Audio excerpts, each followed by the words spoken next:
वबिल वालिदैन ihsana, और उसका हुक्म यह भी है कि अपने वालिदैन के साथ एहसान करो, वालिदैन के साथ एहसान करो।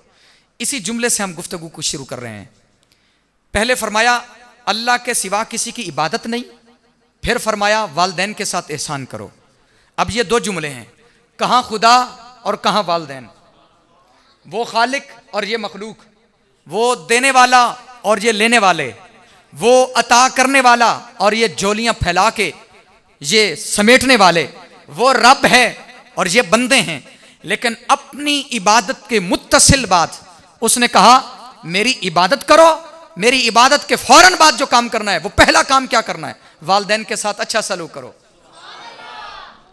अब इसका जो ताल्लुक है अल्लाह की इबादत और वालिदैन की इताअत, वालिदैन की फर्मा बरदारी, वालिदैन के साथ उसने सलूक, इसका ताल्लुक इतना है, अगर इबादत ना करोगे, अकेली वालिदैन की खिदमत करोगे, तब भी तुम कामयाब नहीं हो पाओगे। और अगर तुम वालिदैन की खिदमत ना करोगे, अकेली अल्लाह अल्लाह करोगे, फिर भी तुम कामयाबी का दामन कभी नहीं थाम सकते। जरूरी है कि जैसे जैसे अल्लाह की इबादत करो, वैसे वैसे वालिदैन के साथ एहसान करो। जैसे जैसे अल्लाह की इबादत की मिकदार बढ़ाओ, वैसे वैसे वालिदैन की खिदमत की मिकदार भी बढ़ाओ।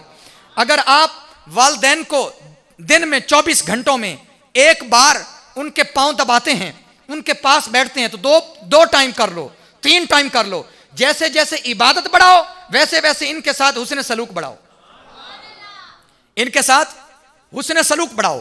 फरमाया अगर तुम वालिदैन को छोड़कर मस्जिद आओ, तुम नमाज तहज्जुद अदा करो और 12 नवाफिल पढ़ने के बाद गिड़गड़ाओ, रो और मुझसे मांगो, कहो मौला हमें दे दे। अगर तुमने वालिदैन को नाराज करके आए थे मस्जिद में, अगर तुम वालिदैन का दिल दुखा के आए थे मस्जिद में, अगर तुम उनके दिल को ठेस पहुंचा के आए थे मस्जिद में, तो फिर समझ लो अल्लाह ताबुदू इल्ला इय्याहु व बिल वालिदैन ihsana, हमारी इबादत के साथ जुड़ी हुई थी वालिदैन की खिदमत, तुमने वो नहीं की। अब हमसे क्या लेना चाहते हो? तुम्हें हम नहीं दे सकते, क्योंकि हमने कहा था कि जैसे मेरी इबादत करो वैसे वालिदैन के साथ हुस्ने सलूक करो। तो तुमने वालिदैन के साथ हुस्ने सलूक नहीं किया। अब यहां क्या लेने आए हो? अब यहां तुम्हारे लिए कुछ नहीं है।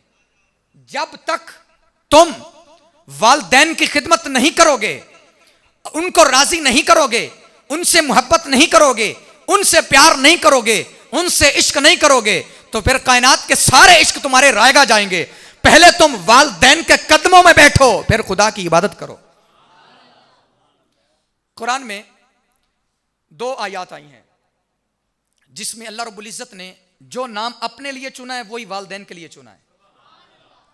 फरमाया अल्हम्दुलिल्लाहि रब्बिल आलमीन, तमाम तारीफें उस रब के लिए जो तमाम जहानों का पालने वाला है, उस रब की तमाम तारीफें। ये 2 आयत। अब दूसरी आयत, एक में अल्लाह ने फरमाया वो रब है जिसने तमाम जहानों को पैदा किया, फिर उनको पालने वाला है। दूसरी में फरमाता है कमा रब्बयानी सगीरा, कमा रब्बयानी सगीरा। दोनों वालिदैन को वहां खुद को रब कहा, अब यहां वालिदैन को रब कहा। अब ये कुरान के अल्फाज हैं, मैं नहीं कह रहा, कुरान के बकायदा अल्फाज हैं, मतन है, कुरान का टेक्स्ट है। ये कोई तर्जमा नहीं है, कोई ट्रांसलेशन नहीं है। हो सकता था तर्जमे में कोई गलती हो जाती, लेकिन कुरान ने जो अल्लाह ने अपने लिए लफ्ज इस्तेमाल किया रब, वही लफ्ज इस्तेमाल किया वालिदैन के लिए रब। तो गोया रब बताना यह चाहता है हकीकी रब मैं हूं, लेकिन ये भी तुम्हारे रब हैं, ये भी तुम्हारे रब हैं। हकीकी रब मैं हूं, हकीकत में पालने वाला मैं हूं, लेकिन आरजी तुम्हें खुराक देने वाले ये हैं, तुम्हें यहां तक पहुंचाने वाले ये हैं, तुम्हें रिज्क देने वाले ये हैं। जब तुम्हें खबर ही नहीं थी रोटी क्या होती है, तो मां अपने मुंह में रोटी लेती है, पहले उसे नरम करती है, नरम करके फिर बच्चे के मुंह में डालती है। वो जिसने रोटी को नरम किया फिर तेरे मुंह में डाला, रब मैं हूं, उसको रिस्क मैंने दिया, उसने आगे रिस्क तुम्हें दिया। एक रब मैं हूं, दूसरे रब वो है, मेरा शरीक कोई नहीं है। मैं हकीकी रब हूं और ये आरजी रब हैं, ये भी तुम्हें पालने वाले हैं, मैं भी तुम्हें पालने वाला हूं। जैसे मेरी इबादत जरूरी है वैसे इनकी खिदमत जरूरी है। जैसे मेरी इबादत जरूरी है वैसे इनकी खिदमत जरूरी है। अच्छा, उसने हमें रिज्क दिया तो वो चाहता क्या है? तुम मेरा शुक्र अदा करो। क्या करो? शुक्र अदा करो। तो हम वालिदैन का शुक्र अदा करते हैं। तो उसने फरमाया मैं रब हूं, जैसे मेरा शुक्र अदा करते हो ना वैसे तुम्हारे ये भी रब हैं, इनका भी शुक्रिया अदा करो, इनका भी शुक्रिया अदा करो, इनका भी शुक्रिया अदा किया करो। जैसे मेरा शुक्रिया लाजिम है वैसे वालिदैन का शुक्रिया भी लाजिम है। आइए आगे चलते हैं वालिदैन की डेफिनेशन पर। मां, अरबी में मां को कहते हैं। क्या? और का माना होता है जड़। क्या? जड़, रूट, इब्तदा, शुरुआत, स्टार्टिंग, जहां से किसी चीज की इब्तदा हो उसको कहते हैं। क्या कहते हैं? कहते हैं। जो जड़ी फूटती है ना, जड़ फूटती है, कोई बूटी निकलती है जमीन से, उसको भी अरबी में कहते हैं। क्या कहते हैं? कहते हैं। मां को भी अरबी में कहते हैं। और मां से क्या फूटती है? मां से क्या फूटती है? मां को कहा तो कहकर ऐलान कर दिया, लोगों मां सिर्फ बच्चे की मां नहीं है, मां तो मोहब्बत की भी मां है।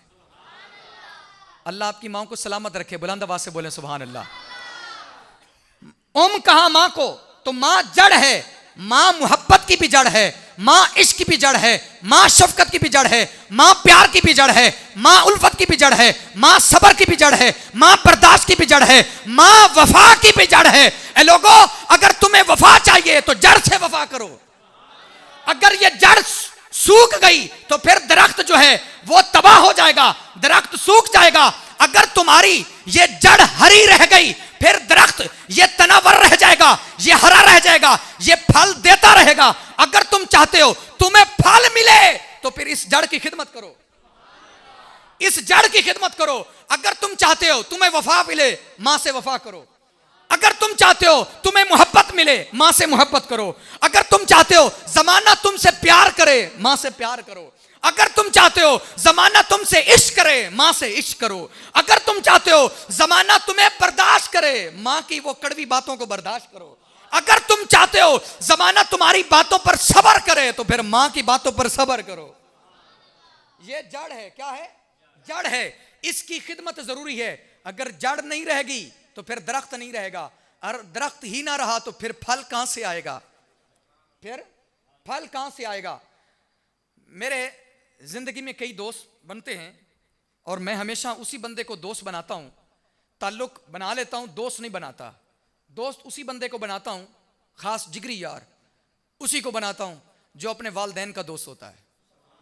मेरी अपनी जिंदगी का एक म्यार है, एक ही म्यार बनाया है, सिर्फ एक ही म्यार, और उसी पर मुझे फख्र है कि वो ऐसा म्यार है कि इसमें गद्दारी नहीं है, इसमें गद्दारी नहीं है, इसमें बेवफाई नहीं है। जो अपने वालिदैन का ही वफादार ना हो वो हमारा वफादार कैसे हो सकता है? एक ही कसौटी रख ली है, एक ही पैमाना बना लिया है, बस इसी में नापना है। जो इसमें आ गया वो हमारा यार है। जो अपने जो हमें कहे ना कि बाबा ने रोका भी था आपके पास आने से, मैं फिर भी आ गया, हम कहते हैं ये आखिरी बार है। अगर तू बाप को छोड़ के हमारे पास है ना तो ये फिर आखिरी बार है, आइंदा तू फिर हमारे पास नहीं आएगा, क्योंकि हम तुम्हें नहीं बुलाएंगे, हम तुम्हें बर्दाश्त नहीं कर सकते। वो भाई तेरा बाप था जिसने तेरे लिए कई तकलीफें बर्दाश्त की थी, तू उसको छोड़ के हमारे पास आया है और वफा के दावे करता है, तू हमसे भी वफा कभी नहीं करेगा। आइए माँ बाप की बात को आगे बढ़ाते हुए मेरे आका करीम अलैहिस्सलातु वस्सलाम के गुलामों, ताजदार कैनात सल्लल्लाहु अलैहि वसल्लम ने इरशाद फरमाया, अल जन्नतु तहत अक़दाम उम्महात, जन्नत माँ के कदमों के नीचे है, जन्नत माँ के कदमों के नीचे है। तो समझिए यारो, तो जन्नत है कहाँ? जन्नत है कहाँ? ये एक हुजूर की हदीस है, जन्नत माँ के कदमों के नीचे है। अब दूसरी हदीस है, जन्नत अर्श मुअल्ला के साए के नीचे है। जन्नत माँ के कदमों के नीचे है, फिर जन्नत अर्श मुअल्ला के साए के नीचे है। दो हदीसें आ गई, तो फिर अगर इनको जोड़ेंगे इनकी तदबीक कैसे बनेगी? यूं बनेगी कि जन्नत असल में अर्शे मुअल्ला के साए के नीचे ही है, लेकिन मां चलती जमीन पर है, कदम इसके जन्नत में होते हैं। यानी हुजूर बताना ये चाहते हैं मां बुलंद इतनी है, जहां अर्शे मुअल्ला है वहां तक मां की रसाई है, जहां तक अर्शे मुअल्ला है वहां तक मां की रसाई है। लोगों, अगर तुम चाहते हो तुम बुलंद हो जाओ तो फिर मां के कदमों से लिपट जाओ, मां के कदमों से लिपट जाओ। अच्छा, ज़ख़ीरा हदीस में कोई एक हदीस भी आज तक ऐसी नहीं मिली जिसमें हुजूर ने यह फरमाया हो कि वो जिसके कदमों के नीचे जन्नत है वो मां कारिया हो, वो मां हाफिजा हो, वो मां आलिमा हो। या रसूल अल्लाह, हम तखज्जुल में, आलम तखज्जुल में सवाल करते हैं, या रसूल अल्लाह मेरे आका, वो जिस मां के कदमों के नीचे है जन्नत है, क्या वो मां कारी हो, कारिया हो? फरमाया नहीं। या रसूल अल्लाह, क्या वो हाफिजा हो? फरमाया नहीं। क्या वो आलिमा हो? फरमाया नहीं। क्या वो साले हो? फरमाया नहीं। क्या वो नमाजी हो? नहीं। क्या वो गाजी हो? नहीं। या रसूल अल्लाह, तो फिर वो मां कैसी हो जिसके कदमों के नीचे जन्नत है? तो आका का फरमान एक ही आता है, मेरे गुलाम मां जैसी भी हो। अल्लाह करे आपको समझ आए, जरा मां के नाम पे बुलंद आवाज से बोले सुभान अल्लाह। मां जैसी भी हो, मां ने जिंदगी भर एक नमाज भी नहीं पढ़ी, मां ने जिंदगी भर एक अमल अच्छा नहीं किया, मां अगरचे बा अमल नहीं है, बा किरदार नहीं है, मां जैसी भी है, फरमाया उसके कदमों के नीचे तेरी जन्नत है, तेरी जन्नत उसके कदमों के नीचे है। तू मां पर कोई ऑब्जेक्शन नहीं लगा सकता, मां ऐसी थी, मां वैसी थी, मां ये थी, मां वो थी, फरमाया मां जैसी भी हो उसके कदमों के नीचे। अच्छा, एक यहां जुमला आया है अकीदे का, अच्छा मां जैसी भी हो उसके कदमों में जन्नत आ सकती है, तो बाबा फरीद जो सारी जिंदगी अल्लाह अल्लाह करके गुजार गए, बुलंद आवाज से नहीं बोलेंगे सुभान अल्लाह? ये तो जैसी भी हो, अगर इसके कदमों के नीचे जन्नत हो सकती है तो वो बाबा फरीद तो सारी जिंदगी अल्लाह अल्लाह करते गुजार गए, तो उनके दर पे जन्नत क्यों नहीं आ सकती? उनके दर पे भी जन्नत आ सकती है। दूसरी हदीस मेरे हुजूर ने फरमाया, अल वालिदु औसतु अबवाबुल जन्नह, वालिद जन्नत का दरमियानी दरवाजा है, मेन चुकाट है। क्या है ये? मेन चुकाट है, जन्नत का दरमियानी दरवाजा है। जो वालिदैन के नाफरमान बैठे हैं वो आज सुने, ये जन्नत का मेन दरवाजा है, सदर दरवाजा है जन्नत का, जन्नत का सदर दरवाजा है। यारो, इससे बड़ी भी कोई बात हो सकती है? जन्नत का सदर दरवाजा। फरमाया जन्नत अगर लेना चाहता है तो जन्नत से पहले तुम्हें दरवाजे तक आना होगा, अगर दरवाजे से इजाजत होगी तब जन्नत में दाखिल होगा, अगर दरवाजे से दाखिल इजाजत ही ना होगी तो दाखिला ममनू होगा, तू दाखिल नहीं हो सकता। अगर तू जन्नत का दाखिला चाहता है बाप से लिपट जा, अगर तू सारी जन्नत चाहता है मां से लिपट जा। अगर तू चाहता है कि तुझे इजाजत मिले तो फिर बाप के कदमों से लिपट जा, अगर तू चाहता है तुझे जन्नत मिले फिर मां के कदमों से लिपट जा। यहां से इजाजत मिलेगी वहां से जन्नत मिलेगी, और मिलेगी कहां? कदमों से। यार कितनी बड़ी बात है। हुजूर ये भी फरमा सकते थे, ये सर जो है यहां जन्नत है, ये सीना है इसमें जन्नत है, लेकिन हुजूर ने ना सर कहा ना सीना कहा, यहां झुका के दिखाया, यहां झुका के दिखाया। यारो, मेरे हुजूर की आमद से पहले एक सगा बेटा है, वो मां को पकड़ के लेके जा रहा है, तो एक साहिब पूछते हैं कि कहां लेके जा रहा है, तो वो कहता है मां की बोली लगवाने जा रहा हूं, मां की मंडी लगनी है, यहां मां की मंडी लगती है, जैसे ये मदरसा मंडी नहीं लगती जानवरों की, ऐसे मां की मंडी लगती थी। सगा बेटा मां की बोली लगवाता था, मां का रेट लगवाता था, रेट तय होता मां को बेच देता, सगा बेटा मां को बेच के आया करता था। यारो, फिर तेरे और मेरे लाजपाल आका करीम अलैहिस्सलातु वस्सलाम की आमद हुई, मेरे हुजूर ने फिर मां को यूं इज्जत बख्शी। अगर आज की मां हुजूर से गद्दारी करे, हुजूर से वफा न करे, अपने बच्चों को मुस्तफा की मोहब्बत ना सिखाए, अपने बच्चों को मुस्तफा का दीन ना पढ़ाए, तो फिर उस मां पे भी तोफ है। मेरे हुजूर ने फरमाया आज के बाद मां की मंडी नहीं लगेगी बल्कि मां के दर पे मंडी लगेगी। या रसूलल्लाह वो कैसी? फरमाया कल मां बिकती थी, आज मां के कदमों से जन्नत बिकेगी, मां से जन्नत को खरीदा जाएगा। कल मां को खरीदा जाता था, आज मां से जन्नत को खरीदा जाएगा। हुजूर आए तो फिर यूं कायनात बदली, फिर रंग यूं बदला। फरमाया आज के बाद फिर मां से जन्नत खरीदी जाएगी। वो जो नाफरमान बेटा जो कभी मां के पास आता नहीं था, आज वो मां के कदमों से लिपटता है, मां के कदम दबाता है। तो कोई साहिब पूछता वजह क्या है, मां के कदमों में क्यों बैठा है? वो कहता तुम्हें नहीं पता, मुस्तफा ने फरमाया यही तो जन्नत है, यही तो जन्नत है। क्या है? यही तो जन्नत है। तवज्जो रखना, हजरत बायजीद बुस्तामी रहमतुल्लाह तआला अलैह, ये वो हस्ती हैं जिन्होंने कई बार मुस्तफा का दीदार फरमाया। अल्लाह करे आपको और मुझे हुजूर का दीदार हो जाए। कोई एक जुमला ऐसा हमारा पसंद आ जाए हुजूर को, और हुजूर हमें अपने दीदार से सरफराज फरमा दे। जिसको हुजूर का दीदार हो जाए उसे क्या चाहिए? कई मरतबा हुजूर का दीदार हुआ। बायजीद बुस्तामी कुरान पाक खोलते हैं तो पढ़ते हैं, अनिश्कुरली वाली वाली दैक, वालदैन का भी शुक्रिया अदा करो और मेरा भी शुक्रिया अदा करो। रब ने कहा मेरा भी शुक्र अदा करो, वालदैन का भी शुक्र अदा करो। अब बायजीद बुस्तामी परेशान हुए, परेशानी के आलम में माँ के पास पहुंचे। माँ ने देखा कि मेरे बेटे पर परेशानी का आलम छाया हुआ है। कहा बेटा क्या वजह है, बता तो सही। कहा कुछ नहीं है माँ। कहा नहीं, मैं माँ हूँ, मैं जानती हूँ, बता तो सही बेटा परेशानी क्या है। कहा अम्मा अगर तू पूछना चाहती है तो फिर एक मेरी बात मानेगी। कहा बेटा सारी तेरी तो बातें माननी है, बता तो सही। तू ही तो मेरा मान है, तू ही तो मेरा सहारा है, तू ही तो मेरी आंखों की ठंडक है, तू ही तो मेरे सीने का नूर है, तू ही तो मेरे सर का ताज है। और मेरे बेटे मुझे बता तो सही, तू ही मेरा सुकून है, तू मेरी जिंदगी है, तू मेरी हयात है, बता तो सही क्या वजह है। कहा माँ आज मैंने तिलावत की तो रब ने कहा है अनिश्कुरली वाली वाली दैक, वालदैन का भी शुक्रिया अदा करो, मेरा भी शुक्रिया अदा करो। माँ मैं कमजोर हूँ, मैं क्या करूँ, इबादत करता हूं तो तेरे हक मारे जाते हैं, अगर तेरे हक पूरे करता हूं तो इबादत रह जाती है, मैं क्या करूं, एक परेशानी है वो दूर कर दे। माँ ने क्या बेटा बता तो सही चाहता क्या है। अम्मा अपने हक मुझे माफ कर दे, अपने हक मुझे माफ कर दे। माँ ने कहा बेटा तुझे सारे हक मैंने माफ कर दिए, अब कयामत के दिन तुझे मेरे हकूक के बारे में कोई पूछताछ नहीं होगी। माँ ने माफ कर दिया।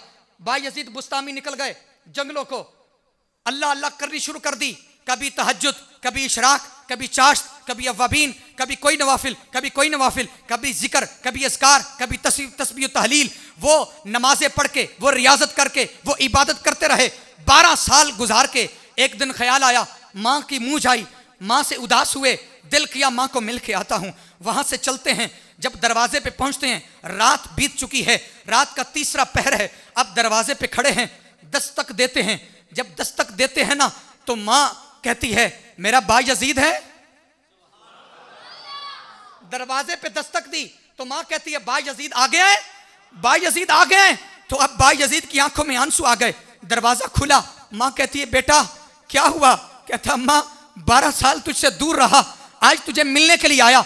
मैंने दरवाजा खटखटाया, दस्तक दी, मैंने आवाज नहीं दी कि तू मेरी आवाज पहचानती, मैंने तो बस यूं अपना हाथ मारा तो तूने मुझे पहचान कैसे लिया। कहा बेटा तू क्या समझता है, जब तू चलता है तेरे पैरों की आहट भी तेरी मां जानती है कि ये मेरा बायजीद है, ये कोई और नहीं है। जब तू कदम उठाता है मां ये भी जानती है, जब तू कदम रखता है मां ये भी जानती है। तू क्या समझता है तू दस्तक देगा, मां को खबर नहीं होगी। बेटा अगर तुझे आज मेरी मूंछ यहां लेके आई है, मैं भी तो तुझसे उदास थी ना, मैं भी तो तड़पती रही, आज मैं भी तेरे लिए तड़प रही थी, आज मैं इंतजार कर रही थी, तूने दस्तक दी, मैं पहचान गई, मेरा बायजीद आ गया। बायजीद घर में पहुंचे तो माँ ने कहा बेटा मुझे पानी तो पिलाओ।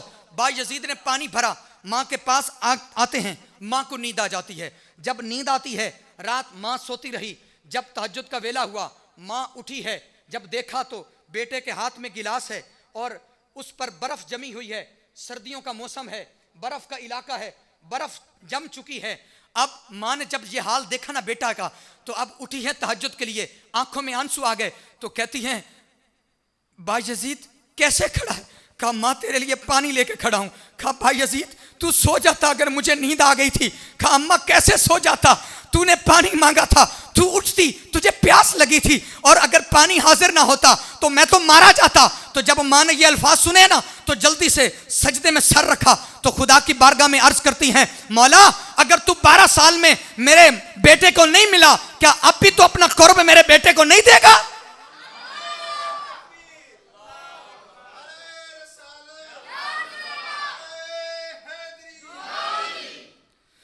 बेटा अब भी तो कुर्ब, अल्लाह तू अब भी मेरे बेटे को कुर्ब नहीं देगा, हालांकि उसके हाथों पे बर्फ जम चुकी है। बायजीद बुस्तामी के अल्फाज सुनिए और अपने सीने में ठंड डालिए। अरे माँ बाप के वो गद्दार बेटे, माँ बाप के वो बेवफा बेटे, माँ बाप के वो नाफरमान बेटे, इन अल्फाजों को सुने। बायजीद बुस्तामी कहते हैं 12 साल अल्लाह अल्लाह करता रहा, मैंने कोई पल नहीं छोड़ा, मैंने कोई घड़ी नहीं छोड़ी, मैंने कोई साथ नहीं छोड़ी, मैंने कोई जगह नहीं छोड़ी। मैं चप्पे चप्पे पर अल्लाह अल्लाह करते आया, मैं रियाजत करते आया, इबादत करते आया, लेकिन मुझे खुदा नहीं मिला, मुझे खुदा का कुर्ब नहीं मिला। लेकिन जो ही माँ ने ये अल्फाज निकाले ना, अल्लाह का कुर्ब मुझे नसीब हो गया।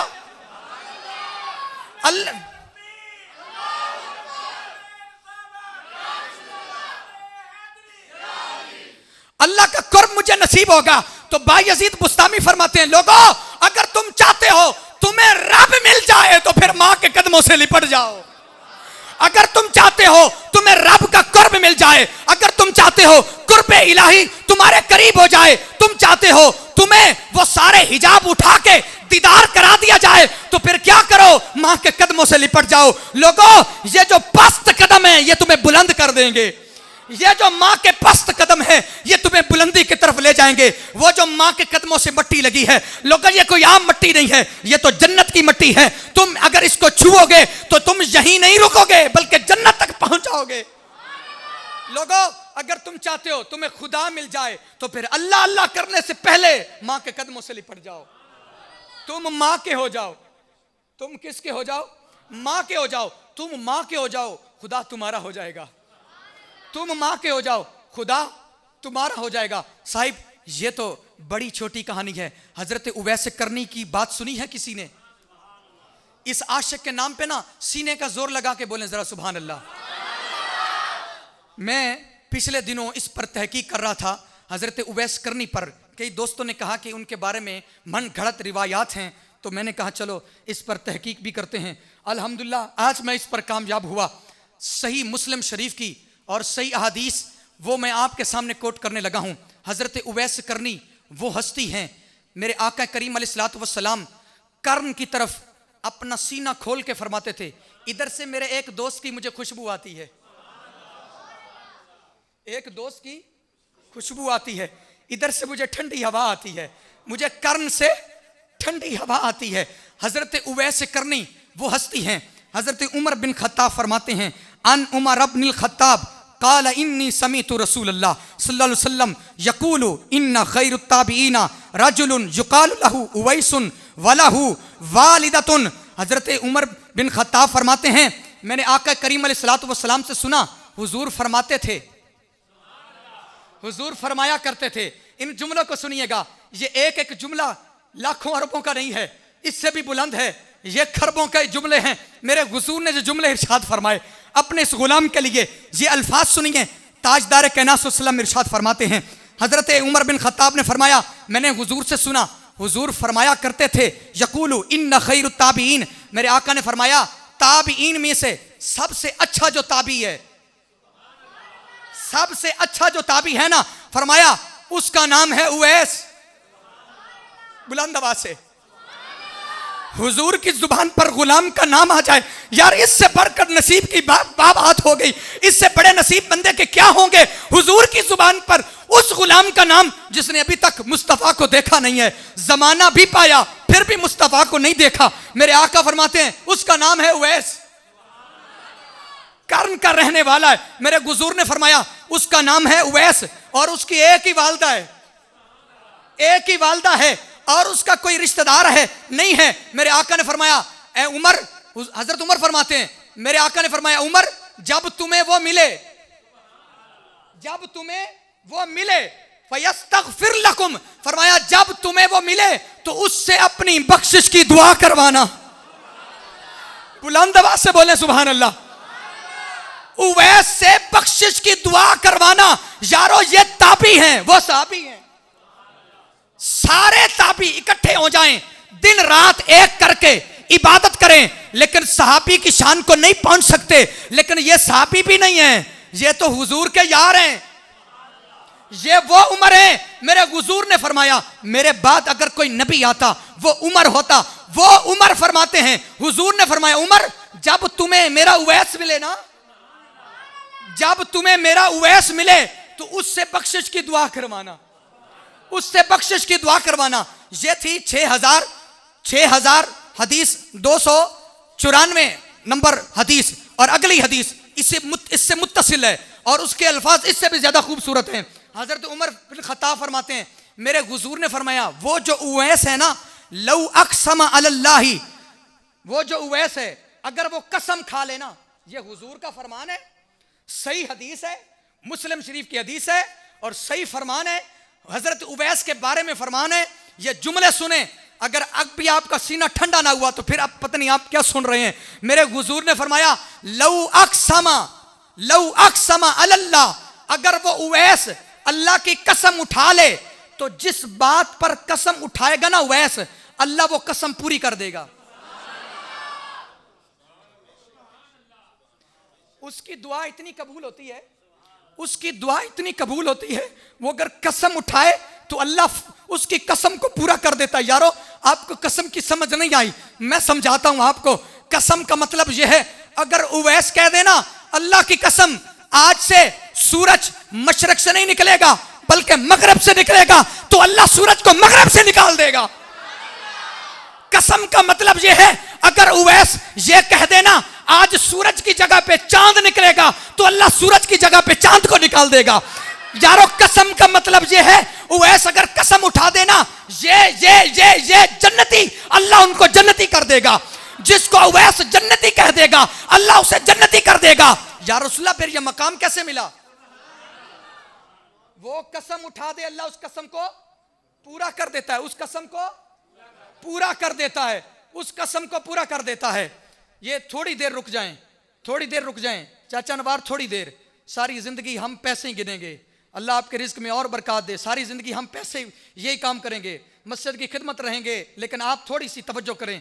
ये मेरे जुमले ये करोड़ों के हैं, इन जुमले की तरफ राणा साहब तवज्जो रखें। मेरे आका करीम अलैहिस्सलातु वस्सलाम के ये जो अल्फाज है ना, फरमाया अगर वो अल्लाह की कसम उठा दे, जिस काम पर कसम उठा दे, यानी यूं समझे, अगर उवैस ये कह दे ना, अगर उवैस ये कह दे कि ये सारा इलाका जन्नती है, अल्लाह की कसम ये जन्नती है, मेरे हुजूर के फरमान में कोई शक तो नहीं है।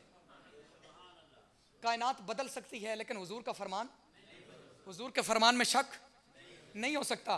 तो मेरे हुजूर ने फरमाया ये उवैस की ताकत है, ये उवैस की ताकत है। तो साहबी कहते हैं, या रसूल अल्लाह, अगर वो आपका इतना ही चाहने वाला है तो आपसे मिलने क्यों नहीं आ जाता? अब मैं अपने मौजू की तरफ पलटा हूं, या रसूल अल्लाह, वो आपसे मिलने क्यों नहीं आ जाता? मेरे आका ने फरमाया, कहा ना, मेरे आका करीम अलैहिस्सलातु वस्सलाम ने फरमाया, वाला हु वालिदतुन, फरमाया उसकी एक ही माँ है, उसकी एक ही माँ है। साहबा, उसकी माँ का कोई और सहारा नहीं है, वो माँ का अकेला सहारा है। अगर वो मेरे पास आता है तो पीछे माँ तकलीफ में होगी, सफर बहुत है, सफर बहुत है। अगर वो मेरी जियारत के लिए आएगा तो माँ तड़पेगी, वो माँ को तड़पा हुआ नहीं देख सकता, अपनी तड़प को बर्दाश्त कर रहा है, वो अपनी जुदाई बर्दाश्त कर रहा है, वो मेरे फिराक में रोता है, वो मेरी जुदाई में रोता है, वो मेरे दीदार के लिए तड़पता है, लेकिन वो माँ की तड़पना वो बर्दाश्त नहीं कर सकता। मेरे साहबा, वो माँ को नहीं छोड़ सकता, माँ को नहीं छोड़ सकता। यारो, जुमला देने वाला हूं, इससे भारी जुमला मेरे पास नहीं है। मेरे हुजूर नबी रहमत शफी उम्मत के गुलामों, ये जो जुमले हुजूर के कि वो माँ की वजह से यहां नहीं आ सकता, तो जुमला कुछ यूं बना कि जो सारी कायनात जिस महबूब को चाहती है, वो महबूब उवैस को चाहता है। सारी दुनिया जिस महबूब की तमन्ना रखती है, सारी दुनिया जिस महबूब की तड़प रखती है, सारी दुनिया जिस महबूब की जुस्तजू रखती है, वो महबूब उवैस को चाहता है, वो महबूब उवैस को चाहता है। आगे सुनिए अगली रिवायत, वो भी इसके साथ ही है, ये इकट्ठी हदीसें हैं सही मुस्लिम में, और कमाल कर दिया है इमाम अहमद बिन हम्बल ने और सही मुस्लिम ने। इमाम मुस्लिम ने तो फिर आखिर कर दिया है क्योंकि इन पर इतराज किसी का नहीं है। अगली हदीस, हजरत उमर बिन खत्ताब, जब आपका दौर आया ना, तो आप जब कबीले आते, काफले आते आपके पास, तो आप सबसे पूछते, तुम कर्न से हो, तुम कर्न से हो, तुम यमन से हो, तुम यमन से हो, लोग कहते यमन से हैं, तुम कर्न से हो, वो कहते कर्न से हैं। तो हजरत उमर फरमाते, उवैस को जानते हो, उवैस को जानते हो? तो हदीस के अल्फाज हैं, एक शख्स उवैस का मजाक उड़ाया करता था, ठट्ठा उड़ाया करता था। वो कहता था ये पागल है, ये जल्ला है, ये कमला है, ये ऐसा है, ये वैसा है। एक दिन उस काफले में वो भी मौजूद था। अमीरुल मोमिनीन ने कहा तुम उवैस को जानते हो? यार उसका पता तो बता दो, वो है कहां? वो जो मजाक उड़ाया करता था वो कहने लगा अमीरुल मोमिनीन, आप वक्त के अमीरुल मोमिनीन हैं और एक जल्ले की बात पूछ रहे हैं, एक जल्ले की बात पूछ रहे हैं। तो अमीरुल मोमिनीन के फरमाते हैं मैंने अपने आका से सुना, मैंने अपने आका से सुना वो उवैस होगा, उसको एक बर्स की बीमारी लगी थी, वो खत्म हो गई और एक निशान अभी भी यहां बाकी है, एक निशान अभी भी यहां बाकी है। और दूसरी निशानी जो हुजूर ने बताई वो अपने आप को छुपाएगा, वो अपने आप को छुपाएगा। है आशिक लेकिन छुपाएगा, छुपाने की कोशिश करेगा, लेकिन तुम उसकी ये सफेदी देख के पहचान लेना ये उवैस है। या रसूलल्लाह जब मिल जाए तो फिर मेरे आका ने फरमाया फिर उससे दुआ करवाना, फिर उससे दुआ करवाना। या रसूलल्लाह उससे दुआ करवाने का क्या मकसद है, उसका फायदा क्या होगा? मेरे हुजूर ने फरमाया वो हाथ बाद में उठाता है, रब कबूल पहले फरमा लेता है।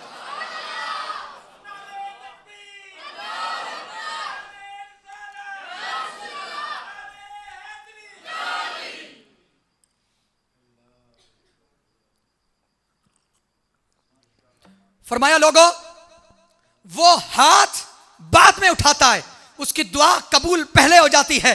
तो जो मुझे समझ आई वो कुछ यूं आई, जो मां का फर्मा बरदार हो, जो मां का फर्मा बरदार हो, जो मां का नेक बेटा हो, जो मां का अच्छा बेटा हो, उसकी दुआ इतनी असर रखती है कि वो अगर यहां बोलता है रब वहां सुनता है, वो यहां अल्फाज अदा करता है और रब वहां सुन लेता है। आपको पता मेरे आका करीम अलैहिस्सलातु वस्सलाम के गुलामों, एक साहबी अर्ज करते हैं या रसूलल्लाह मुझ पर सबसे ज्यादा हक किसका है, मुझ पर सबसे ज्यादा हक किसका है? मेरे हुजूर ने फरमाया उम्मू का, तेरी माँ का, उम्मू का, तेरी माँ का। वो कहता है या रसूलल्लाह फिर? मेरे हुजूर ने फरमाया उम्मू का, फिर भी तेरी माँ का। माँ के नाम पे बोले जरा। या रसूलल्लाह फिर? मेरे हुजूर ने फरमाया उम्मू का, फिर भी तेरी माँ का। या रसूलल्लाह फिर? मेरे हुजूर ने फरमाया तीन हक के बाद फिर तेरे बाप का हक है। 3 हक तेरी माँ के हैं। कितने? 3 हक माँ के हैं। तू पहले 3 हक माँ के पूरे करेगा फिर बाप की तरफ जाएगा। 3 हक तेरी माँ के हैं। कितने? तो हम क्या करते हैं, हमने क्या सोचा? मैं एक पढ़ रहा था, अब्दुस्तार ईदी से पूछा गया कि तूने इतनी लाशें उठाई, कभी तू किसी लाश को उठाते हुए रोया भी सही? कभी किसी लाश को देख के तू कांपा, तू तड़पा? तो अब्दुस्तार ईदी मरहूम कहने लगे कि कभी मुझे कुछ नहीं हुआ क्योंकि रोज का रूटीन बन चुका था। अब मेरे लिए ये कॉमन बात हो चुकी थी। अब मुझे कुछ नहीं होता था, रोज लाशें उठाता था, कुछ भी नहीं होता था। एक दिन मैं तड़पा।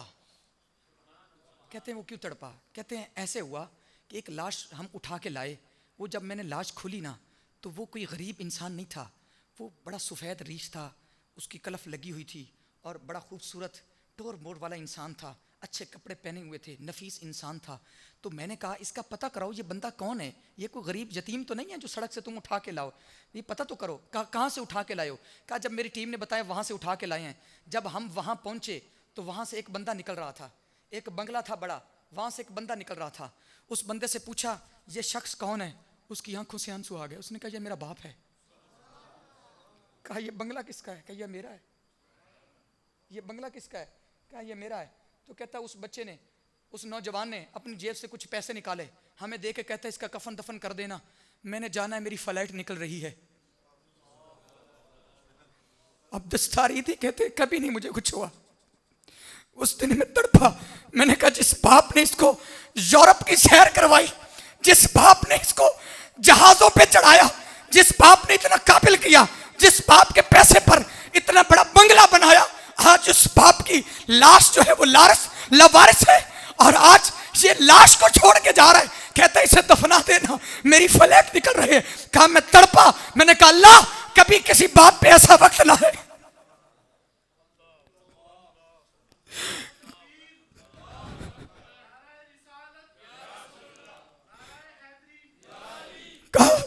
मैंने कहा हाथ उठाए, मैं तड़पा, मैंने कहा मौला कभी किसी बाप पे ये वक्त ना आ जाए, ये जमाना ना आ जाए बाप का लाशा लावारिस हो और बेटा यूं छोड़ के चला जाए।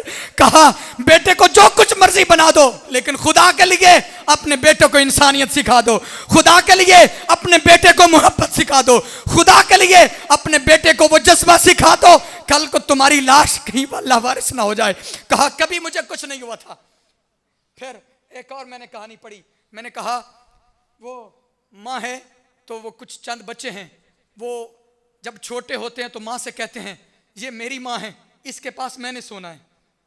ये हमारी आदत है, जब हम छोटे होते हैं हम कहते हैं माँ आज बारी मेरी है, आज मैंने सोना है। दूसरा कहता है आज मैंने सोना है, आज मैंने सोना है, आज मेरी बारी। आज हम आपस में झगड़ते हैं, लड़ते हैं, लेकिन यही बच्चे जब बड़े हो जाते हैं, जब छोटे होते हैं कहते हैं मेरी माँ मेरी माँ, जब बड़े हो जाते हैं फिर कहते हैं तेरी माँ, तू माँ को ये नहीं देता, तू माँ को ये नहीं देता। मैंने कहा तेरे ऊपर खुदा का अजाब नहीं है? माँ एक होके 12 बच्चों को संभाल लेती है, माँ एक होके 12 बच्चों को संभाल लेती है, और तुम 12 होके एक माँ को नहीं संभाल सकते, तो फिर तुम्हारी जिंदगी क्या है? डूब के मर जाओ, ऐसी जिंदगी से बेहतर है तुम खत्म हो जाओ, अपने आप को मर दो, खुदकशी कर लो। ये जिंदगी इस जिंदगी से बेहतर है। क्या जिंदगी तुमने पाई है, वो तुम 12 होके माँ को नहीं पाल सकते। मैं इसी अपने इस एरिया की बात कर रहा हूं। एक दोस्त है नदीम साहब उनका नाम है, लाहौर में आजकल बहुत बड़ी कंपनी के मालिक हैं, पता नहीं था, तो उन्होंने अपनी बात सुनाई। कहते बाप ने छोड़ दिया था, माँ के पास एक मकान सा छोटा था, और गालबन फरूक कॉलोनी की पता नहीं किस गली का वो बता रहे थे, इधर के हैं वो कहते हैं जी वो मकान माँ ने बेचा, हमें लाहौर लेके आ गई। मैं 8 पास हूँ, मैं इलेक्ट्रिशियन बना, मैंने काम सीखा, तो अल्लाह ने मुझे काम अता कर दिया, मुझे हुनर दे दिया। मैं कहता है ये कज़ाफ़ी स्टेडियम में लगाने गया कैमरे, अल्लाह रब्बुल इज़्ज़त ने वहाँ से मुझे बड़ी प्रॉफिट दी। मैंने ऐसे ठेका ले लिया, बाकी महंगा ले रहे थे और मैंने सस्ता ले लिया, और मुझे उससे भी कई पैसे लाखों रुपए बच गए। वहाँ से मैं चढ़ा आज मैं फलां कंपनी का मालिक हूँ, फलां कंपनी का मालिक हूँ। मैंने कहा अगर माँ जिंदा होना तो वो गुलामों को मालिक बना देती है, माँ जिंदा होना तो वहां तक ले जाती है। यार अगर माँ वहां ले जा सकती है तो ये फिर बेटा माँ को क्यों नहीं संभाल सकता? कभी आपने समझा, कभी देखा? यार अगर माँ नहीं होती जिंदगी में तो होता क्या है जिंदगी में? अगर माँ नहीं है तो फिर है क्या जिंदगी में? बंदे के पास क्या है? माँ अगर नहीं है तो फिर बंदे के पास क्या है? अच्छा, मैंने एक जो बात, ये नवीद भाई आपकी नजर करने लगा हूं, एक बात मैंने नोट की, वो कौन सी? माँ हर रूप में माँ होती है। माँ के लिए जरूरी नहीं है कि वो इंसान हो, माँ के लिए जरूरी नहीं है कि वो बशर हो, माँ हर रूप में माँ होती है। माँ जिस रूप में भी है माँ ही है, माँ जिस रूप में भी है वो माँ ही है। मैंने अपनी आंखों से देखा है, आपने भी कभी देखा होगा, एक कबूतर, वो एक परिंदा है, वो जो कबूतरी है आपने उसको भी देखा, जब जमीन तपती है, सूरज चमकता है, जमीन गर्म हो जाती है, वहां पांव नहीं रखे जाते। मैंने अपनी आंखों से यह मुशाहिदा किया है, वो जो कबूतरी है ना, वो अपने पर यूं बिछा लेती है, वो अपने यूं पर बिछाती है और उसके बच्चे उसके पर के ऊपर सवार हो जाते हैं। ये मैं माँ का रूप बता रहा हूं। माँ जिस रूप में भी है माँ है। माँ वो एक परिंदा थी तो फिर भी माँ। फिर मैं एक और रूप में माँ को देखा, एक मुर्गी को देखा, तो क्या थी? मुर्गी अगर पांव की आहट आ जाए ना तो वो मुर्गी डर के भाग जाती है, पांव की आहट सुन के भाग जाती है, इतनी डरपोक होती है। वो जो डरपोक मुर्गी है, अपनी आंखों से देखा है, आप भी कभी मुशाहिदा करके तजर्बा करके देख लें, वो जो डरपोक मुर्गी है, बुज़दिल है, तुम्हारी पांव की आहट सुन के भाग जाती है। जब वो मां बच्चे दे देती है ना, फिर वो मां भागती नहीं है बल्कि आने वाले को काटती है और दूर से रोक लेती है। जहां उसके बच्चे होते हैं वहां से रोक लेती है, खबरदार इधर ना जाना, इधर मेरे बच्चे हैं। वो मां बता रही होती है, खबरदार जुर्रत ना करना, इधर ना जाना, मेरे बच्चों को नुकसान ना देना। मैंने कहा बुज़दिल मां बहादुर कैसे होती है? तो कहा जब मां बनती है।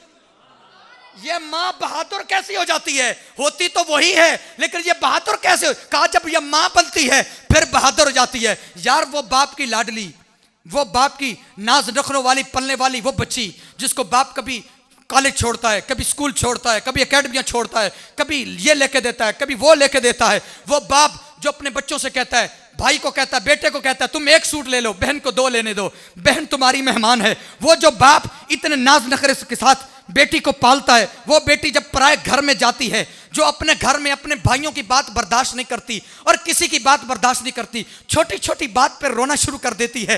फिर आपने नहीं देखा, वही बेटी जब दूसरे घर में जाती है, वही बेटी जिस पर कयामत टूटी हुई होती है, जिस पर गमों के पहाड़ आ जाते हैं, गमों के पहाड़ टूट जाते हैं, गमों के तूफान आ जाते हैं, उसकी आंखों में फिर भी आंसू नहीं आते। वो हंस के लोगों के बताती हूँ, बड़ी खुश हूं, बड़ी खुश हूं, बड़ी खुश हूं। हालांकि बाप जानता है कि ये मेरी बेटी बड़ी दुखी है, लेकिन वो बेटी अपने दुख छुपा के कहती है, बाबा मैं बड़ी खुश हूं, मैं बड़ी मुतमईन हूं, मैं बड़ी पुरसकून हूं। भले यार वो क्यों कहती है? इसलिए कहती है कि अब वो मां बन चुकी है, अब वो मां बन चुकी है। कल उसे नाज नखरे अच्छे लगते थे, आज उसे नाज नखरे अच्छे नहीं लगते, बल्कि आज तो उसे अपने बच्चों की वो कामयाबी के लिए वो अपने सारे नाज नखरे कुर्बान कर देती है। आपने नहीं देखा, मैंने तो देखा अपनी जिंदगी में, खुददार बाप है जो कभी किसी के आगे हाथ नहीं फैलाता, वही बाप फिर किसी के आगे हाथ फैलाता नजर आता है। पूछा जाता है, बाबा तू किसी के आगे हाथ क्यों फैला रहा है? तो वो बताता है, बेटा इसलिए फैला रहा हूं, बेटे की फीस पे करनी है, बेटे को ऑफिसर बनाना है, डॉक्टर बनाना है। वो लोगों के आगे सिफारिश के लिए हाथ फैला रहा होता है, वो अपनी खुददारी को कत्ल कर देता है, खुददारी को कुर्बान कर देता है। किसके लिए? किसके लिए? बेटे के लिए।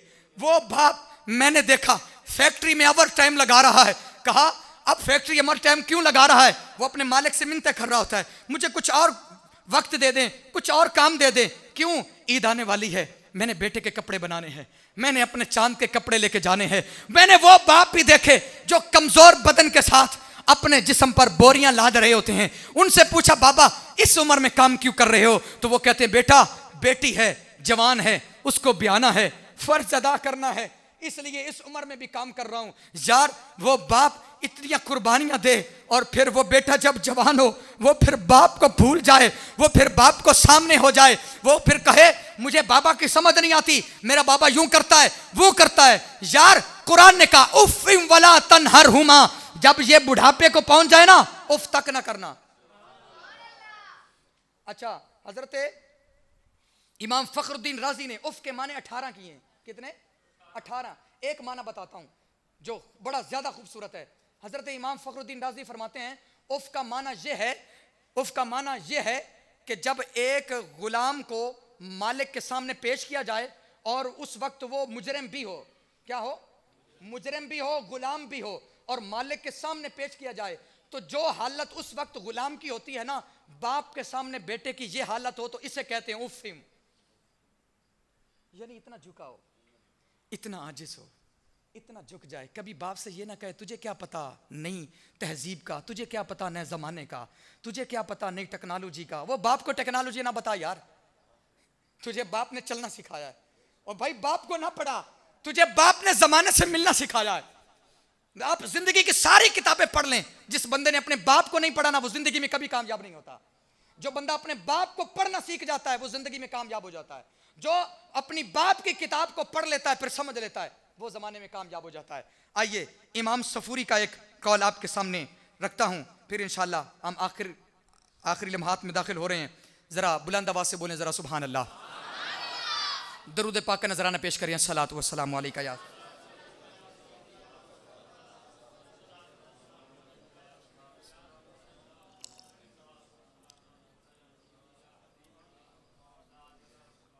परेशान तो नहीं आप दोस्त? परेशान तो नहीं? हाथ उठाएं। परेशान तो नहीं है? फ्रेश हैं आप? मैं बात कर सकता हूं आपसे? मैं आपसे ये मेरी पल्ले बांधने वाली बातें हैं, इनको अपने पल्ले में बांधना, क्योंकि इल्म की दुनिया, इल्म की खैरात अल्हम्दुलिल्लाह हमने पूरे महीना बांटी है। सुबह हमने दरस कुरान जो दिया, उसमें अल्हम्दुलिल्लाह हमने वो इल्म के मोती वो खुद भी हासिल किए हैं और दोस्तों को भी दिए हैं, तोहफे में दिए हमने। और बड़ी मेहनत करके हमने सुबह सुबह जो दरस कुरान है उसको कामयाब किया और उसको चलाया अल्हम्दुलिल्लाह। पिछले साल से इस साल दोस्त बैठे भी, सुना भी और बड़ी मोहब्बत भी की और बड़ी नवाज़ात की। और मैं बड़ा खुश हूँ जिन दोस्तों ने इल्मी तवज्जुहात हासिल की हैं, उनसे मैं बड़ा राज़ी हूँ। अब ये इल्मी गुफ्तगू नहीं है, आज की गुफ्तगू तरबीती गुफ्तगू है। मैं चाहता था आज की रात जो है ये तरबियत पर मौकूफ होनी चाहिए, ये तरबियत वाली गुफ्तगू होनी चाहिए। इमाम सफूरी लिखते हैं, इन्ना मूसा सअला रब्बहू ऐना युरिजहू रफीकहू फिल जन्ना। हज़रत मूसा अलैहिस्सलातु वस्सलाम अल्लाह से अर्ज़ करते हैं, ए अल्लाह, मेरा जो जन्नत में मेरा दोस्त है ना, मेरा पड़ोसी है, वो तो मुझे मिला दे। सअला रब्बहू ऐना युरिजहू रफीकहू फिल जन्ना, जो जन्नत में मेरा यार होगा ना, मेरा पड़ोसी होगा, उससे मेरी मुलाकात करवा दे। क्या करवा दे? मुलाकात करवा दे। लो भाई, अल्लाह आपकी माओ को सलामत रखे, अल्लाह आपके वालदैन को सलामत रखे, और आपकी दुआओं के सदके मेरे वालदैन को भी सलामत रखे, वालदैन के लिए खुशियों का सबब बनाए। अल्लाह मुझे अपने वालदैन के लिए खुशियों का सबब बनाए, वालदैन के लिए फ़ख्र का सबब बनाए। तवज्जो रखना इन जुमलों पर।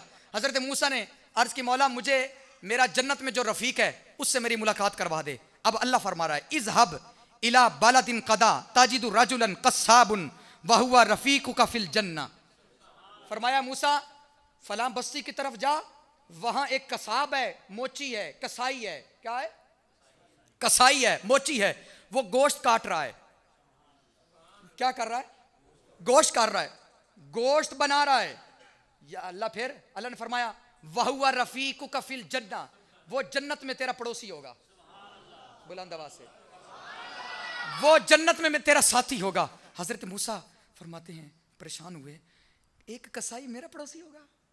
मैं वक्त का नबी और मैं कलीमुल्लाह, मैं रब से कलाम करने वाला, एक कसाब मेरा पड़ोसी होगा? चलो देखते हैं, आखिर उसमें कोई तो बात होगी ना, जो जन्नत में वो नबी का पड़ोसी होगा। कोई खूबी तो होगी, कोई अमल तो होगा। हजरत मूसा जब निकलते हैं, फलम्मा राऊ, जब हजरत मूसा उस तरफ निकलते हैं, तो जब वहां पहुंचते हैं, या जमील अल वजही हल्ला का, वो कसाब जो है, मोची जो है, कसाई जो है, वो हजरत मूसा को देखता है, कहता है या जमील अल वजही, कहता है ऐ सोने चेहरे वाले। नबी जैसे जहां भी होते हैं, जो भी नबी होता है, हर नबी सोना होता है, और सारे जमाने से सोना होता है, सारे जमाने से। हर जमाना पीछे, नबी ऊपर, और हर नबी हर जमाने से सोना। लेकिन मेरे हुजूर सारे जमानों से सोने। हर नबी,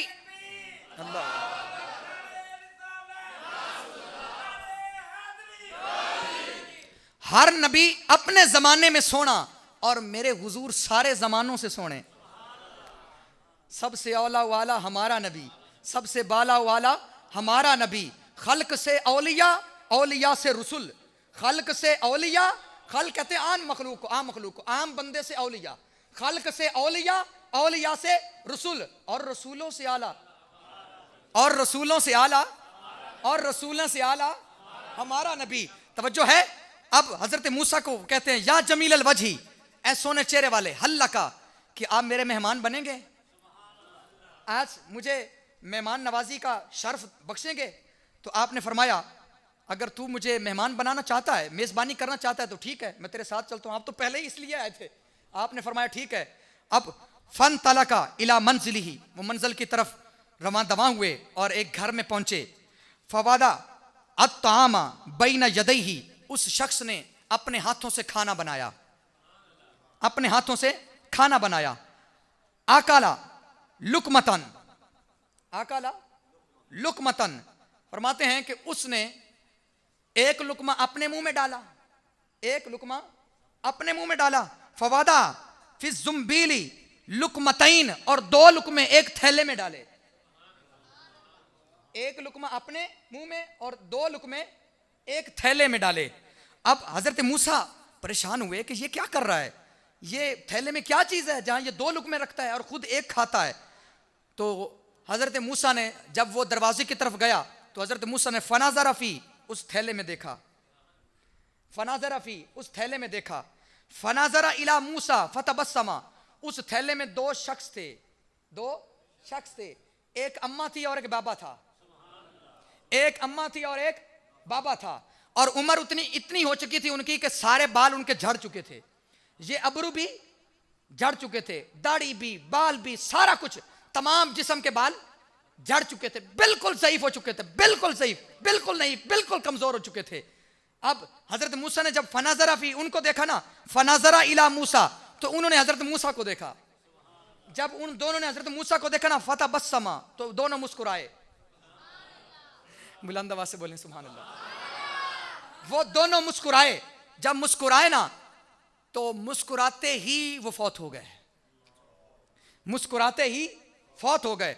अब वो शख्स आता है, वो कसाब जल्दी से दौड़े आता है, तो उसने देखा कि हजरत मूसा इस थैले में देख रहे हैं, तो उसने कहा ये तो मेरा राज जो है ये अया हो गया, राज फाश हो गया।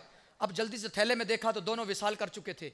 जब उसने ये देखा ना दोनों विसाल कर चुके, तो उसने जल्दी से हजरत मूसा का हाथ पकड़ के कहता है अंता मूसा रसूल अल्लाह। हजरत मूसा ने बताया नहीं था कि मैं कौन हूं, बताया नहीं था। फरमाया अंता मूसा, आप मूसा है। कहा तू कैसे पहचाना? कहा आप रसूल अल्लाह है। फरमाया मैं रसूल अल्लाह हूं। कहा आप मूसा है। फरमाया मैं मूसा हूं। कहा तुझे कैसे पता चला? कहा जब भी मैं अपनी मां को खाना खिलाता था, मेरी मां एक ही दुआ देती थी, अल्लाह मुझे उस वक्त तक मौत ना देना जब तक मैं मूसा नबी को देख ना लूं। मुझे उस वक्त तक मौत ना देना जब तक मैं मूसा नबी को देख ना लूं। और मेरी मां एक दुआ और दिया करती थी, वो क्या? फरमाया मेरी मां कहा करती थी अल्लाह मेरे बेटे को जन्नत में मूसा का रफीक बनाना। मेरी मां दुआ दिया करती थी। यारो इस जुमले ने मुझे खुश कर दिया, यकीन करता हूं आपको भी खुश कर दिया होगा। मां कहती थी अल्लाह अल्लाह मेरे बेटे को मूसा का पड़ोस नसीब करना, मूसा का वहां रफीक बनाना, मूसा का यार बनाना जन्नत में। जन्नत में मां दुआ दिया करती थी। तो मैंने आपको देख लिया, मैं समझ गया जब मां बाप का विशाल हो गया तो आप ही मूसा हैं। तो हजरत मूसा ने फरमाया ए अल्लाह के बंदे तुझे मुबारक हो, मैं भी तुझे खुशखबरी सुनाने आया हूं। अल्लाह ने तुझे मुझे बता दिया है तू ही जन्नत में मेरा रफीक होगा। नारा तकबीर, नारा तकबीर, नारा रिसालत, नारा रिसालत। दोनों हाथों को बुलंद करके नारा हैदरी, नारा हैदरी। फरमाया मेरी मां दुआ दिया करती थी, मां की दुआ की वजह से अल्लाह नबियों का साथ अता फरमा देता है। मां की दुआ इतना असर रखती है, मां की दुआ इतना असर रखती है। अरे भाई दर्द के मौसम में बाप शफा होता है, बाप शफा होता है। अब जब कोई सहारा नहीं होता बाप सहारा होता है। अच्छा मैं एक दोस्त हैं जी मेरे लाहौर से, उन्होंने मुझे कॉल की एक दिन, तो वो किसी दंदल में फंस गए थे, लोगों से चोरी कर्जे लिए, अब वो उतार नहीं सकते थे। तो अब वो कमाता भी नहीं था, स्टूडेंट था। तो मेरा जूनियर था, मुझे कॉल करके कहता है कि यार ये परेशानी है, इसका हल क्या है? मैंने कहा बाप जिंदा है। कहता जिंदा है।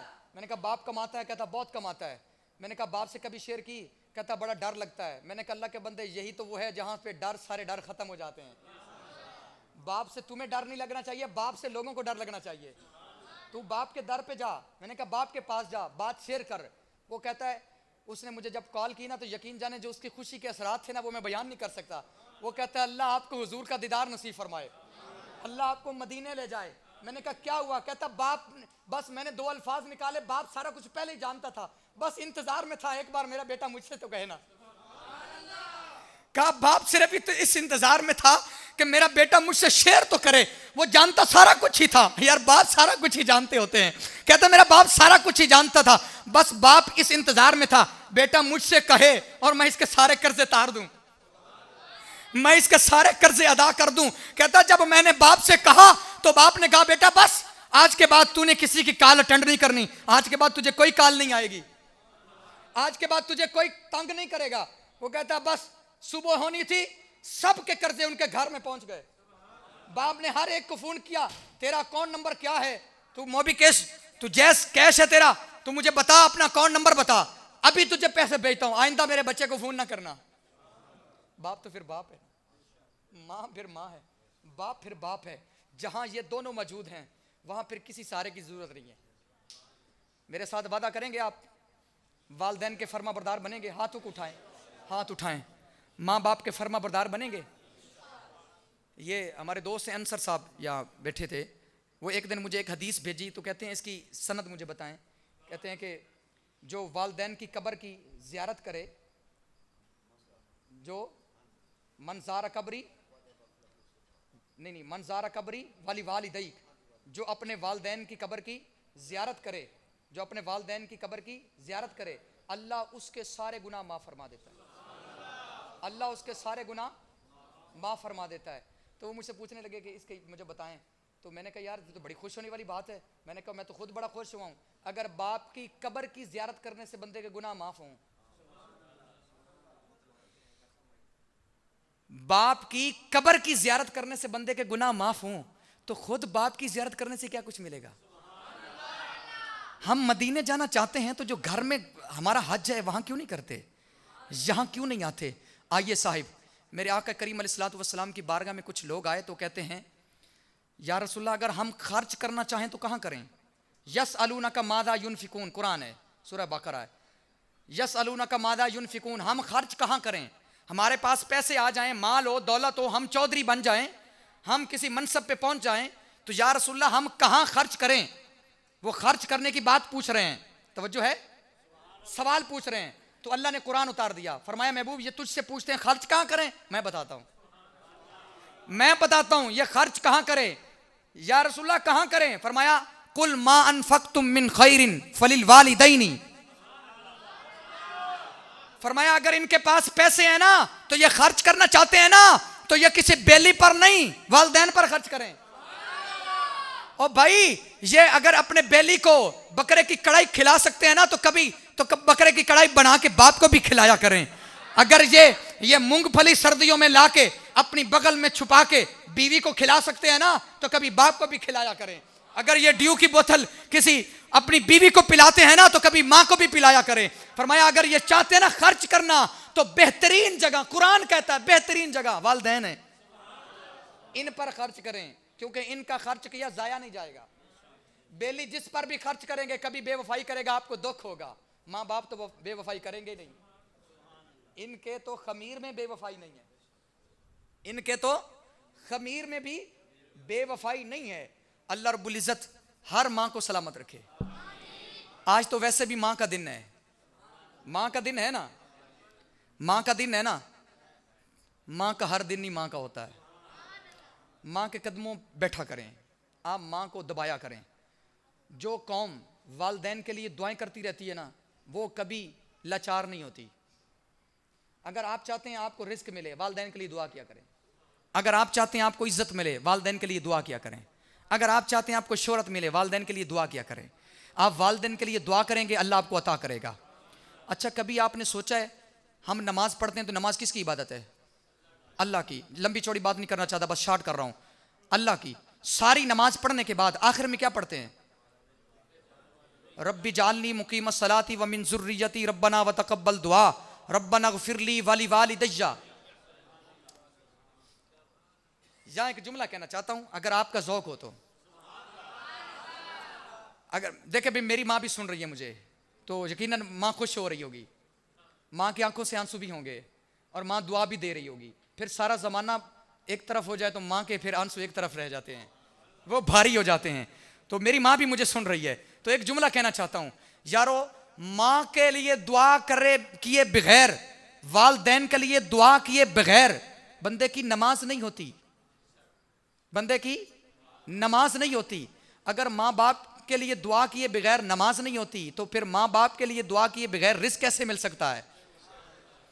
अगर तुम रिस्क चाहते हो तो माँ बाप के लिए दुआ करो, इज्जत चाहते हो माँ बाप के लिए दुआ करो, शोहरत चाहते हो माँ बाप के लिए दुआ करो। तुम माँ बाप के हो जाओ जमाना तुम्हारा हो जाएगा। तुम माँ बाप से वफा करो जमाना तुमसे वफा करेगा।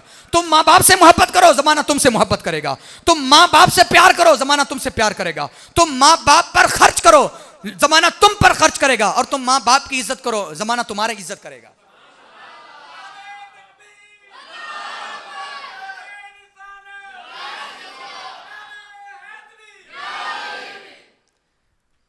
चंद अशार आपकी नजर के करना चाहता हूं, फिर उसके बाद दो अशार तर्ज के साथ पढ़ेंगे, फिर जो हमारा वादा था उसी पर इंशाल्लाह हम सलात तस्बीह पढ़ेंगे। मौत की आगोश में कोई आवाज ना आए, बस ये अल्फाज मेरे सुने। मौत की आगोश में जब थक के सो जाती है माँ, मौत की आगोश में जब थक के सो जाती है माँ, तब कहीं जाके थोड़ा सकून पाती है माँ। मौत की आगोश में जब थक के सो जाती है माँ, मौत की आगोश में जब थक के सो जाती है माँ, तब कहीं जाके सकून पाती, कब जाके कहीं सकून पाती है माँ। मौत की आगोश में जब थक के सो जाती है माँ। और कमाल का शेर है, रूह के रिश्तों की ये गहराइयां तो देखिए, रूह की रिश्तों की ये गहराइयां तो देखिए, रूह की रिश्तों की ये गहराइयां तो देखिए। चोट हमें लगती है और चिल्लाती है माँ, चोट हमें लगती है और चिल्लाती है माँ। ऐसा लगता है जैसे आ गए हम फिरदौस में, ऐसा लगता है जैसे हम आ गए फिरदौस में। फिरदौस जन्नत को, और जन्नत का भी आला मकाम। ऐसा लगता है कि जैसे हम आ गए फिरदौस में, खींचकर बाहों में जब छुपा लेती है मां।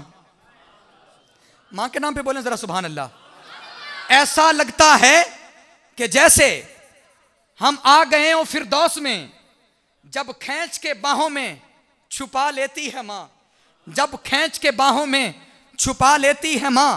शुक्र हो ही नहीं सकता अदा इसका, शुक्र अदा हो ही नहीं सकता अदा इसका। मरते मरते जीने की दुआ दे जाती है मां, मरते मरते जीने की दुआ दे जाती है मां। वो तो मरते हुए भी तुम्हें जिंदगी की दुआ देती है, मरते हुए भी तुम्हें जिंदगी की दुआ देती है।